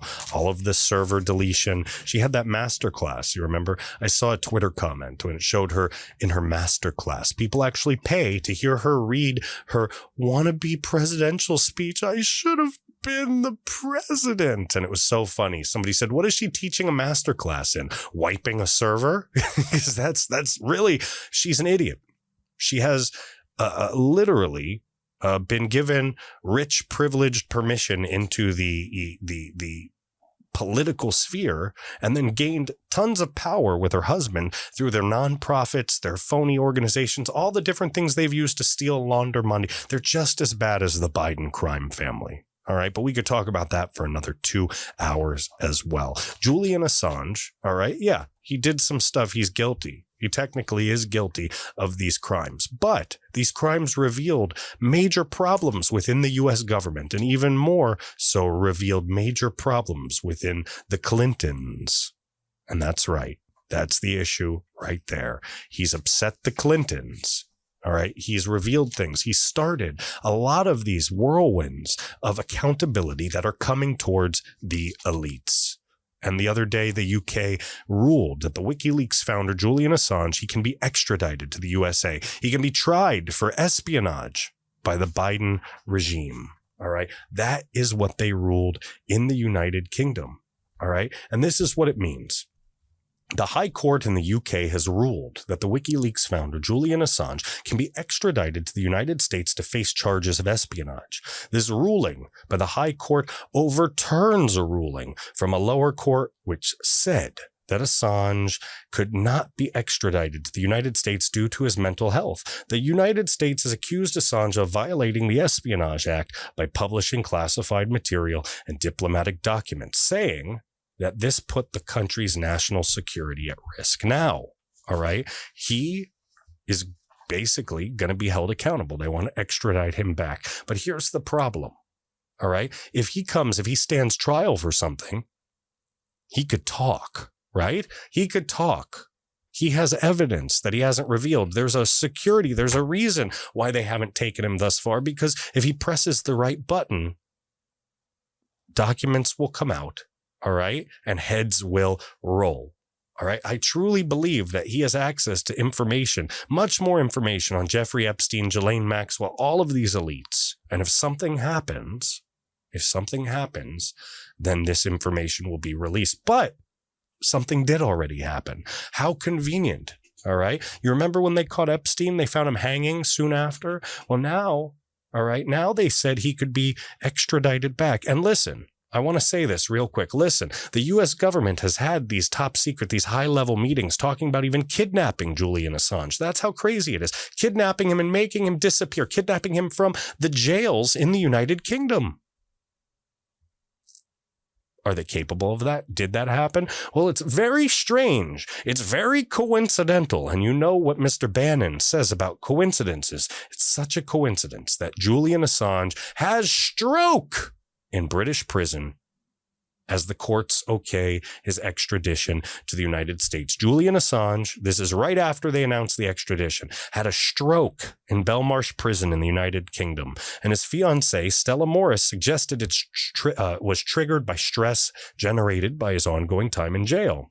It says Assange, the 50-year-old WikiLeaks founder, is being held at the maximum security jail in London. During the trial, the High Court ruled Assange can be extradited. He was unwell, and the prison still forced him to go to the prison video room, even after the judge excused him during the hearing. All right? He's had a stroke. He had it on the morning of his latest hearing. All right? So let me ask you a question. I need to ask you this question. All right? Do you think he really had a stroke? Or do you think that the United States tried to kill him? Do you think if they extradite him back to the United States, he'll be able to stand trial? And if he stands trial, do you think he'll reveal secrets about the left, reveal secrets possibly about Hillary Clinton? We already talked about the US, the CIA, the FBI, all of the different groups here conspiring to kidnap him and make him disappear. So why couldn't they be possibly doing the same? Or, with the tensions lately between the US and the UK, is this an MI6 type thing? Do you think he's okay? Do you think possibly the British government, the UK, they're trying to help him disappear? Maybe to come out later with some secrets? Maybe, just maybe he did actually have a stroke. Or maybe, just maybe, the stroke is being orchestrated to get him to safety. Or maybe, and unfortunately most likely, though I have no sources to verify this, maybe the FBI and the CIA tried to make it so that he would be able to come to the US, but he wouldn't be cognitive enough to spill the beans on whatever secrets he has left. But one thing's for certain, folks. One thing is for absolutely certain. Julian Assange terrifies Hillary Clinton. The right, our whole movement, terrifies Hillary Clinton because she knows that the law and accountability are coming for her. She knows that in 2022, we're going to win. She knows in 2024, we're going to win. And she knows we're going to drain the swamp. All right. Hillary Clinton is so scared. She's so scared that she's come out and literally said, if Trump wins in 2024, it could be the end of our democracy. Bang! She just hit the red break glass in case of emergency button, pulled the crank down, alarms going off everywhere. The Dems are running for their lives. The elites are terrified because Trump is going to come back in 2024 and Trump is going to win. Clinton said, if I were a betting person right now, I'd say Trump is going to run again. And you saw Gorka even came out the other day and said he knows Trump is going to run again. We all know Trump is going to run again. And half the people that didn't vote for Trump before or didn't want to vote for him again, at this point, what the left has done to our communities, to people, to children, with all of the stuff that's been exposed with the elites, how many people do you think are going to just vote for Trump just so they can watch the best sequel that they've ever had, just so they can see the entire leftist machine burn to the ground? Because if one person can do that, you know Trump can. You know he will. I think he's much smarter now that he's gone through the rodeo. He knows what to expect. Folks, a reckoning is coming. And Hillary Clinton, she's scared. Very, very, very scared. It says that he seems to be setting himself up to do that.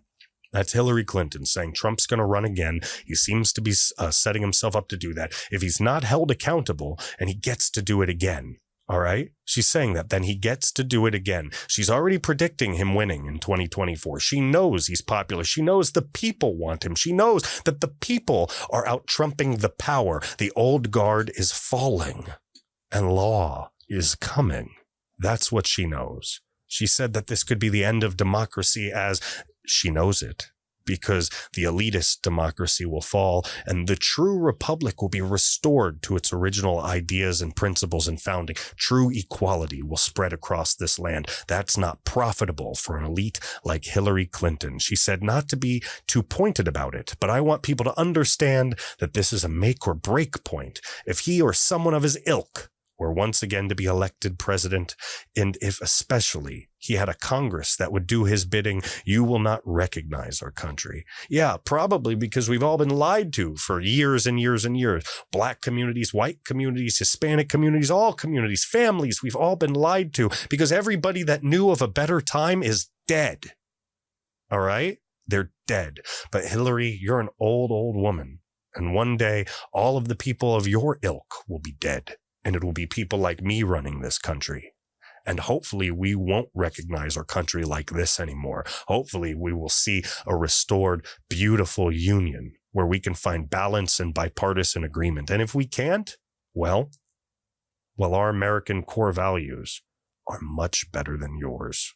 And I don't believe that you have the wherewithal and your people and your ilk and your moral compass of decrepit Sodom and Gomorrah like sin. Your sick world, your Democrat world will never ever be able to win, will never be able to upstand, will never hold true, will never be able to hold the gates against the righteous people of the United States, the free people of the United States, because we, Hillary, will not be your slave. Black, white, Latino, Asian American, Jewish, Christian, Catholic, Hindu, whatever. None of us will be slaves to Democrat policies and Democrat hellscapes anymore. Never again. Never again. And if you think I'm kidding, you should listen to what Matt Gaetz and Steve Bannon have to say. Take a listen. Follow up. So what I'm saying is that, stagecraft is statecraft. People didn't like that Donald Trump raised his voice, but sometimes you got to raise your voice to raise a ruckus and to raise an army of patriots who love this country and will fight for her. And if we get more of them in Congress, then that is exactly what we're going to do. We're going to operationalize the performance to go right after the people who are imposing the vaccine mandates, who are enriching themselves, and who are selling out the country. So for the starting with the Joanne Reed, the Chris Hayes, the Rachel Maddow, the brains of the operation over there for the Democratic left, understand this is a theory of governing, right? And it's fresh and it's new. This is Trumpism in power. That's when we went to the 4,000 shock troops we have that's going to man the government and get them ready now, right? We're going to hit the beach. You have the landing teams and the beachhead teams, all that nomenclature they use when President Trump wins again in 2024 or before, right? You hear that? Or before? You remember I saw a meme the other day that actually showed a true process. Imagine if Trump ran for Congress in 2022 for a district in Florida, right? Then they impeached the president, right? Then they hold on, let me start over. He runs for a seat in the House in 2022. Then they elect him Speaker of the House. All right. Then they impeach the president and Kamala, and he is made the president again, gets to fulfill the rest of Joe Biden's term, and then gets to run again and hopefully, definitely, be reelected to make America great again, make this place better again, fix all the corruption again, and save us from this sinking ship of socialism. Again, that's what could happen. But But that's a long shot. That's a crazy fantasy. You never know. But I want to see how this plays out. It's really fun to think about because, man, that would be such a great movie to watch, wouldn't it? What a comeback. What an underdog story. Trump gets elected to Congress. Trump becomes the Speaker of the House. Trump becomes the president. Then becomes the president again. Maybe DeSantis is vice president. Then DeSantis could get elected again. Then DeSantis could get elected for a re-election again. And then what do we got? 2024 to 2028 is Trump. 2028 to 2032 is DeSantis. 2032 to 2036 is DeSantis. And you're damn right, Hillary Clinton. People like you will never recognize this country again because it'll be a beautiful place of peace, love, and strength. And strength. That thing that people like you don't possess.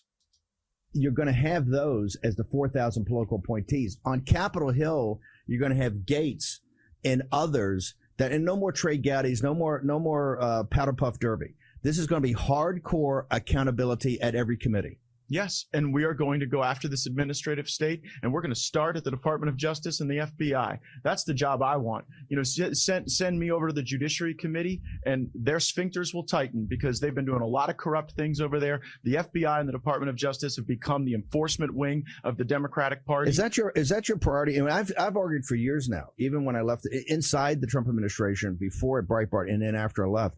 You need a commission like they had back in the night, a church committee to go through the CIA, all the national security apparatus. You would actually do it from Capitol Hill. You would say, hey, we're going to get to the bottom of the national security apparatus. We're going to get, and by the way, I don't need a new committee. I just need a gavel, Steve. And you coming from Pensacola in your district, a super patriot. It's not that we're anti-military at all, but whatever this has devolved into, we're anti what this is, right? And this has got to stop. Well, I mean, we are doing this to vindicate the patriotism of the people who wear the uniform and who serve our country in a variety of ways in law enforcement and really throughout our society. And those people feel betrayed by what is going on in this town. You know, Matt Gaetz is a true soldier. I'm telling you. Matt Gaetz is really a blessing. But Matt Gaetz, if you remember a few months ago, there was that whole scandal, right? And he came out and he said they're trying to blackmail me. And then it all disappeared. Nobody's reporting on it. But just remember, Matt Gaetz was vindicated. He was justified. The people that were scamming him, I believe they got arrested. That's why Matt Gaetz is still there. All right. People say, oh, look at Matt Gaetz. He's a bad guy. Meanwhile, Eric Swalwell is banging Fang, and he's the head of or at least the high ranking member, one of them of the Intelligence Committee. All right. Massive corruption in our government. But people like Matt Gaetz, people like Steve Bannon, they give us hope. They tell us that we're going to fix this government, that we're going to see in our lifetime a government for the people and by the people that actually represents the people and holds these people accountable. And that's why people like Hillary are terrified because of this, because Matt Gaetz is coming for you. All right. Because the new blood of Republicans are coming for you. All right. Can you hear that? Can you hear that noise? That's a sump pump. That's right, ladies and gentlemen. The swamp is being drained once again. And that's the whole point. That's the whole key. I told you about these current events. I told you about these headlines. I told you about the evil that they're teaching our kids. I told you, all right, about the Department of Justice going after CNN and showing that this producer is into child porn, raping kids. I showed you how all these elites are raping kids. I've told you and talked to you about Jeff Epstein, about Ghislaine Maxwell, about Alec Baldwin, about all of these people. I've shown you how BLM New York City and other groups attack people, how they've been brainwashed by the left, how they're led by cowardice leaders that betray their own people because people at the top, white, rich Democrats, have lied to them and have created policies for years and years and years to destroy their communities and turn them against good people. All right. I've talked about that. I've shown you that. I've shown you how scared they are while they're propping up Joe Biden. Meanwhile, in the background, Julian Assange has a mysterious stroke. And you need to tell me in the comments below what you think about that, whether you think he did that intentionally, whether you think it actually happened, or whether the U.S. government's trying to kill him. I want to know what you have to say about that. You've been watching the ticker on the bottom. You know how to get a hold of me. And if you are listening, you can get a hold of me at www.americanreveille.com. You bookmark that site because I'm censored everywhere. All right. You go to American_Reveille on most of the social medias. You'll find me. All right. You go to Apple Podcasts, search American Reveille Podcast, REVEILLE. And as always, you can email me directly if you'd like to write for us, because check it out, AmericanReveille.com. We have a whole publication. We have a whole team of writers putting out the perspective, putting out the truth, putting out the word of we, the people from the street, people like you and me, people with calluses on their hands, getting the word out. We need you to go AmericanReveille.com, REVEILLE, and bookmark the site. We're doing amazing things. We're doing amazing things. But the biggest thing we're doing is helping wake you up, getting the word out, showing you the truth. And the truth is that we've got the left scared, and the elites are terrified that the hard, strong arm of accountability is coming. The scythe of the law is going to cut them down. And oh yes, baby, it's coming, and it will be glorious. It will be glorious. And we have to end this episode on a high note. We have to end it with a feel-good story. One that I thought you would love. One that people that are into justice, into karma, into people getting what they deserve. One that we're going to like, and one that you're going to appreciate. Folks, let's end this on a good note. Car crushes catalytic converter thief to death. Sheriff's office says a North Carolina man was crushed to death by a car on Wednesday evening while he was attempting to steal a catalytic converter. The incident had occurred at a residence in the 3900 block of West Unionville, Indian Trail Road. The Union County Sheriff's Office, the UCSO, stated in a Facebook release the deputies and crime scene investigators and detectives responded to the residence at 5:45 p.m. and discovered a man underneath a Toyota Prius. Now that, my friends, that's poetic justice right there. That's irony right there. A Toyota Prius, your electric car, doing exactly what it does best. Being a piece of crap, falling off, and crushing a man while he was trying to steal the catalytic converter. Oh, what a beautiful day it is when the karma comes and smacks you down and the car falls on your face. That is the greatest thing. So anyway, folks, I just want to say thank you again. Thank you for listening or watching episode 180 of American Reveille Podcast. We're still pushing to get on the radio. We're still pushing to get all over the place. We are on platforms among platforms, from YouTube to Rumble to Odyssey, from Apple Podcasts to Spotify to iHeartRadio. We're all over the place, but we are strongly censored, just like I've said time and time again. Take a look right there. Head to www.americanreveille.com.